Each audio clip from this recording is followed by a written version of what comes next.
Então vamos lá para o nosso próximo assunto. Esse assunto é muito legal. Eu vou até compartilhar, né? Foi nosso primeiro trabalho que a gente fez quando eu entrei na Texas. A gente fala disso há mais de 2 anos e. Nossa, mais de 2 anos e pouco. A gente fala de grupo econômico no Simples. Mas a pergunta não é exatamente grupo econômico, acho que eu dei um spoiler. Não, mas vai entrar, né? Vamos. Olha, grupo econômico é uma coisa assim que a gente. Você está ali conversando, às vezes os empresários ou os contadores vêm e falam assim: então eu pensei num planejamento tributário envolvendo empresas do Simples, já acende a lanterna, grupo econômico. Então vamos lá. Posso constituir mais de uma empresa no Simples Nacional, Nicolas? Então, veja, essa resposta, ela tem várias respostas, né? Várias coisas que eu tenho que prestar atenção. Como você bem falou, Bruno, planejamento, muitas vezes, precisa olhar para vários lados. Você tem que olhar para várias direções. Por isso que muitas vezes envolve uma equipe multidisciplinar também. Ou um profissional que conheça não só de tributário, mas conheça também de previdenciário, né? Trabalhista, enfim. Porque não é incomum, né, já que a gente está usando bastante isso, alguém chegar com um planejamento, olha, vamos construir uma empresa do Simples Nacional, e você não é do Simples. Você é uma empresa do lucro real, do presumido. Mas por que o pessoal chega oferecendo isso? Vamos jogar os funcionários todos para essa empresa do Simples, e aí você vai economizar bastante aqui com os encargos, né, da folha, porque dentro do Simples Nacional não é um percentual sobre a folha, mas sim um percentual sobre a receita bruta, que é o chamado CPP, né, dentro das alíquotas que o Simples precisa recolher. Uma parte é o CPP, que é a contribuição patronal previdenciária. Aí a pessoa vem com a brilhante ideia de criar uma empresa do Simples, né, onde você transferir os funcionários para essa empresa, e para isso acontecer, precisa ter uma caracterização de grupo econômico, e esses funcionários vão prestar serviço para as outras empresas, né, do grupo, lá do lucro real presumido. Que lindo, né? Bonito pra caramba, economizou bastante. Só que, veja, para você fazer isso, já tem que ser caracterizado como grupo econômico, certo? E aí nós temos problemas dentro do Simples. Vários problemas, várias restrições. Aí são as vedações, né, ao Simples Nacional. Então, assim, quando uma pessoa pergunta, eu posso ter mais de uma empresa do Simples? Eu ser sócio e ter várias empresas do Simples? Pode. Eu, Nicolas, posso ter várias empresas do Simples e ser sócio de todas elas. Mas existem limites. Por exemplo, hoje o Simples Nacional, o limite para você ser do Simples é uma receita bruta no ano, no calendário, de no máximo 4 milhões e 800 mil reais. Quando você é sócio de várias empresas e soma as receitas de todas, e você tem que somar a receita de todas, fica dentro dos 4.800? Tranquilo. Eu posso ter 10, 20, 30, 40, 50 empresas em que eu sou sócio do Simples. E aí não importa o percentual que eu sou sócio, tá? Não confundo, porque esse negócio de percentual até 10% é só se você fosse sócio de uma empresa de lucro real presumido, que é outra coisa. Sócio de Simples, não importa o percentual que você tem na sociedade, tem que somar todas as receitas das empresas, não passou de 4.800, beleza. Então isso é tranquilo, dá para fazer. Passou de 4.800, desenquadra todas do Simples, que você é sócio. Todas estão ali desenquadradas. Ou você tem que sair de uma ou duas para somar o restante das receitas e ficar dentro dos 4.800. Esse é um ponto. Até aí tudo bem. Até aí eu não vejo tanta dificuldade. O problema é que muita gente, quando tá vendo, tô numa empresa, vou lá com a minha empresa, Nicolas, lá, ok. Pô, tô chegando perto dos 4.800. Né? E antes de chegar em 4.800, cuidado quem é contribuinte do ICMS e do ISS, que ainda tem um sublimite, né? De 3.600.000. Você pode perder o ICMS e o ISS dentro do Simples, mas continuar no Simples federal. Como é outra coisa, sem prestar atenção. Mas para não confundir tanto nesse momento aqui, porque talvez não, provavelmente vai fazer um dia um negócio só do Simples Nacional, que só tem Simples no nome. Tá? Já fica a dica. Só é Simples no nome, que tem um monte de detalhe. Né? Quando você está para chegar perto do limite, que você sabe que vai perder o Simples, que alguém chega para você, né? Mas tem uma forma de você continuar no Simples. Vamos abrir outra empresa.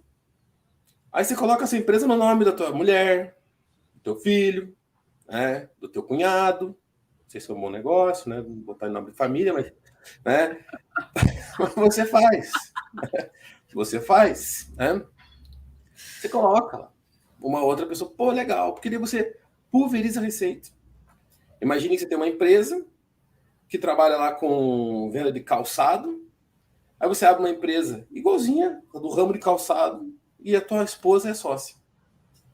Só que você não vê diferença, porque é a mesma empresa. Você chega lá, tá no mesmo endereço, ou muito próximo. Os funcionários que trabalham na loja são os mesmos. Né? E aí acontece que essa segunda também começa a faturar bastante, você abre uma terceira, abre uma quarta, em nome de várias pessoas, e vai criando uma rede. Isso, gente, é sonegação pura. Isso é crime, pode ser até crime contra a ordem tributária. Eu não faria isso jamais. Eu tenho medo. Né? Por isso que às vezes a ignorância é uma virtude, né? Porque às vezes a pessoa ela. E esse é o problema. É você depois tomar uma bomba lá na frente e não saber nem por que você está se ferrando. Porque foi mal orientado. Né? Mas como assim? O fulano disse que eu podia fazer. Não podia. Então, quando você pega várias empresas que vão atuar no mesmo segmento, que você não consegue dividir, não tem propósito cada uma delas, poderia sim eu ter uma loja de calçados e a Bruna ter uma loja de calçados. Certo? Não teria problema nenhum. Mas a Bruna tem a loja dela, tem lá os funcionários, tem a parte contábil, financeira, separada da minha, então não tem problema. Você pode ter isso com a tua empresa, com a tua família. Todo mundo aí é do ramo de calçados, cada um tem sua loja, pronto. O problema é quando você não consegue separar as coisas. Está tudo no mesmo balaio, mesmo endereço, todo mundo misturado, financeiro tudo misturado. Tá claro que você constituiu aquela empresa só para não sair do simples. Porque você já devia ter ido para um presumido, para um real. Isso é que não pode. Isso é que não pode. Por quê? O que o fisco pode fazer? Ele vai fazer. Uma hora, não se trata de se ele pode ou não pode, é quando isso vai acontecer. Né? Quando isso vai acontecer. Ele chegou, identificou isso, ele vai caracterizar como grupo econômico. Vai falar que se trata da mesma pessoa, da mesma empresa, que você abriu outras empresas do Simples só para pulverizar a receita, para se manter no regime diferenciado que você não podia mais estar. Ele vai te excluir do Simples com data retroativa. Hein? Ele pode fazer, ele pode retroagir 5 anos. 5 anos. Aconteceu isso com um grupo famoso, hein? Recentemente. Né? Várias lojas em shoppings, no Simples, Brasil inteiro. Receita pegou, opa, isso aqui é a mesma coisa. Excluiu todas com data retroativa. E qual é o problema? Quando você é excluído com data retroativa, você tem que apurar todos os tributos como real presumido, nos últimos 5 anos, vai ter que pagar tudo com correção e multa. Não tem como você compensar aquilo que você pagou no Simples, que não tem como fazer perda de comp com empresa do Simples, então você vai ter que pagar e depois tentar entrar com pedido de restituição.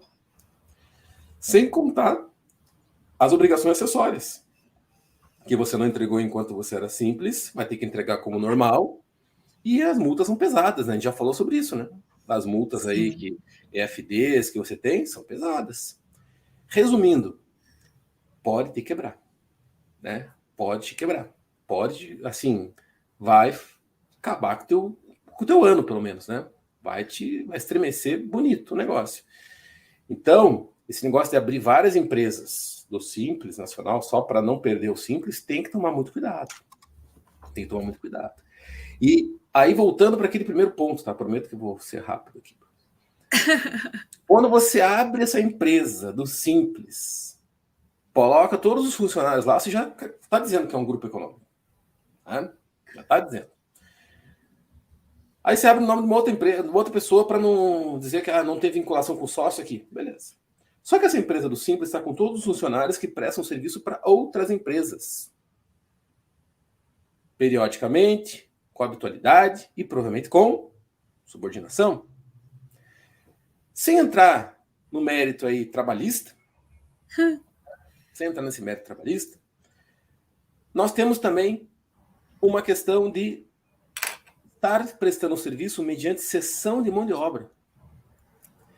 E prestar serviço mediante cessão de mão de obra, sendo simples, é vedado. Você nem podia ser do Simples fazendo isso. Você nem pode fazer isso sendo simples.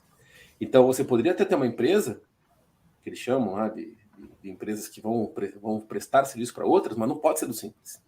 Quando você pega funcionários e cede a outra empresa e vai caracterizar a cessão de mão de obra, você não pode estar no Simples, é uma vedação. Você só pode fazer serviço mediante cessão de mão de obra ou locação de mão de obra se os serviços forem aqueles que estão no anexo 4 do Simples. Aí é construção, escritório de advocacia, paisagismo, limpeza e ponto. Mais nada. Então, tomem cuidado com esse planejamento que é muito comum. Tá? A gente entra em vários lugares, escritórios, e vê um monte de empresa nessa situação. Todas correndo um risco altíssimo. Beleza? E aqui vai até uma ressalva. O funcionário, muitas vezes não, mas já aconteceu, né, da Justiça do Trabalho oficiar a Receita Federal, a Procuradoria, na verdade, e vir dessa questão aí de uma ação trabalhista, o reconhecimento pelo grupo econômico, e dessa ação resultar numa autuação fiscal, a desconsideração do Simples e tudo isso que o Nicolas acabou de falar. Então, tem que tomar cuidado com os funcionários. Desse caso que a gente estava comentando, até parece... foi funcionário? Engraçado se não fosse trágico. Foi um funcionário furtou uma camiseta, parece, né? Da empresa, foi demitido por justa causa, inconformado, meteu a boca no trombone. Falou que trabalhava numa empresa, mas que na verdade eram várias outras pulverizadas, denunciou, a Justiça do Trabalho, né, notificou a Receita foi lá, averigou e excluiu a empresa com data retroativa. Exatamente. Uma camiseta. Uma camiseta. Foi bem mais caro, vai ser muito mais caro, o que a empresa vai ter que amargar ali por conta de um planejamento que é muito perigoso. Né? Muito perigoso. É frágil, muito frágil. Muito frágil. A gente vai trazer aqui ainda, já fica como sugestão minha, tá? E vamos falar numa próxima ali, daquelas empresas que contratam pessoas achando que é terceirização, mas está pejotizando, que é a chamada pejotização. Tem também outra coisa que não é incomum. Né? Você fala, você quer trabalhar na minha empresa? Quer, mas eu quero que você emita uma nota fiscal aqui para mim. Você tem que ser uma PJ. Quais são os riscos para ambos os lados? Tem risco também. No aspecto tributário, né? Uhum, tem risco também. Podemos falar, vamos deixar anotado. Isso, vamos lá. Então,